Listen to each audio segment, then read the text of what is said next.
হে everyone, নিশা official চ্যানেলে তোমাদের স্বাগত জানাই।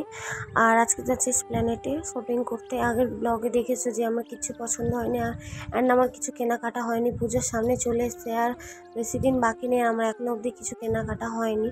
আর এই যে দেখতে পাচ্ছ আমাদের পাড়ায় কতটা জল জমেছে। এখানে একটুখানি বৃষ্টি হওয়া মানে এতটা জল জমে যায় না, তোমাদেরকে কী বলবো। তার মধ্যে আমাকে খালি পায়ে পায়ে যেতে হচ্ছে অনেকটাই, মানে পাথর ইট পড়া তো পায়ে এতটা লাগছে। সোজা অটো ধরে নিচ্ছি, চলে যাচ্ছি আমরা টালিগঞ্জ। আমাদের টালিগঞ্জ থেকে হচ্ছে মেট্রো ধরবো, তারপর হচ্ছে এসপ্ল্যানেড যাবো। তো চলো যাওয়া যাক, এসপ্ল্যানেডে গিয়ে আবার দেখা হচ্ছে আর কন্টিনিউ এসে গেছি এবং মেট্রো থেকে লেবে গেছি এসপ্ল্যানেডে। এবার আমি যাচ্ছি হেঁটে হেঁটে হচ্ছে এসপ্ল্যানেডের ভেতরে যাব। আর এখান থেকে হাঁটছি আর দেখতে পাচ্ছি কতটা ভিড়। এই যে দেখতে পাচ্ছ কত লোক লাগছে, তার মানে গেস করতেই পারছো যে কতটা ভেতরে ভিড় হবে। নিশ্চয়ই অনেকটাই ভিড় হবে। আর তো চলো ভেতরে যাই, কি কি কালেকশন আছে।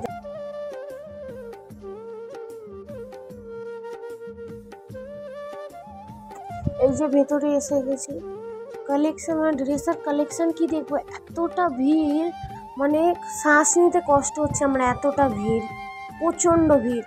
তো এখনো পছন্দ হয়নি কিছু, দেখছি, দেখা যাক কি পছন্দ হয়। এখানে হচ্ছে বেসিক্যালি ড্রেস, ছেলেদের কালেকশনটা খুব সুন্দর সুন্দরই উঠেছিল, মেয়েদের অত ভালো কালেকশন ওঠেনি। আমি তাও দেখছি কোথায় ড্রেস কিনতে কিনতে একটু লেবু জল খেতে চলে।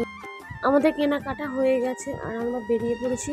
শান্তি হলো, এতটা ভিড় ছিল, মানে এত কষ্ট হচ্ছিল। তো আমরা বাড়ির দিকে রওনা দিয়ে দিচ্ছি। তো চলো, তো আমাদের ড্রেস কেনার পর আমরা চলে এসেছি চা খেতে। আর আমি কী কী ড্রেস কিনেছি তোমাদেরকে দেখেনি, পুজোর সময় করলে তোমরা অবশ্যই দেখতে পারবে। আর যারা এখনও সাবস্ক্রাইব করোনি আমার চ্যানেলে, তারা সাবস্ক্রাইব করবে। আর ভিডিওটা কেমন হচ্ছে অবশ্যই কমেন্টে জানাবে।